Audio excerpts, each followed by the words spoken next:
At their core, all tales, both real and imagined, are rooted in some truth. But Cinderella, a fairy tale spun from the imaginations of storytellers, held a little too much truth for Mary Ann Murphy. Its narrative mirrored her own reality in a very unsettling way. The start of Mary's life seemed so different. She was born out of love to two parents who were happily married. They lived in Glasgow, in their own little bubble. She was nurtured and adored by her mother, who was devoted to the young Mary. But tragedy was just around the corner. Kathleen Murphy succumbed to tuberculosis at the tender age of 23, leaving behind a bereft, grief-stricken husband and a confused 5-year-old child who spent months crying out for her mother. Unable to cope, George Murphy foisted the care of his child onto his sisters. They were stone-hearted women, with little affection or sympathy for the child who had been forced on them. They weren't shy about making their feelings known, to her at least. My mother never experienced the carefree joys of childhood. Her earliest memories were not of comfort, but of absence. Her mother died when she was still young enough to forget her face, but old enough to feel the hollow Kathleen's death left behind.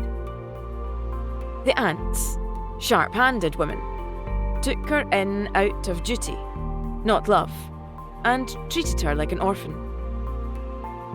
There was bitterness about another child to look after, another mouth to feed. There was no kindness or love for Mary, and it would be a pattern that would follow her for most of her life. She would carry that ache of love withheld and a childhood stolen for the rest of her life. But she would carry it on her own terms, because in a city that tried to forget girls like her, Mary remembered herself. To understand my mother and the woman she became, we need to go back to her beginning. Mary Ann Murphy was born on May 22nd, 1926. Her father was a merchant seaman and was often gone for long periods of time. Instead of seeking comfort with his child, he used his job as an escape from his grief. Besides, it wasn't on a man's radar to take care of children. It was the duty of women to care for the children while the men worked and brought home the money. And so, George decided his child would live with his sisters, and he would send the money when he could.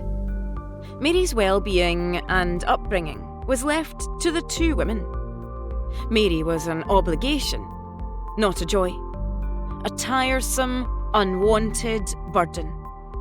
The sisters showed their resentment by abusing her both physically and mentally.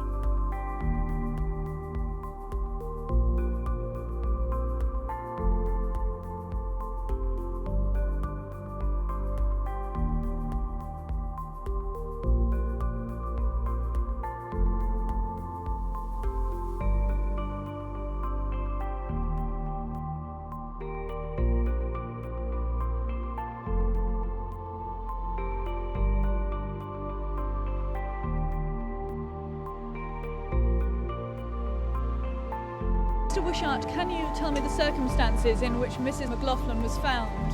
Yes, about 3 p.m. yesterday, her son called at the home, so he obviously had been worried about her being missing for a week. He eventually forced entry to the house and she was found dead.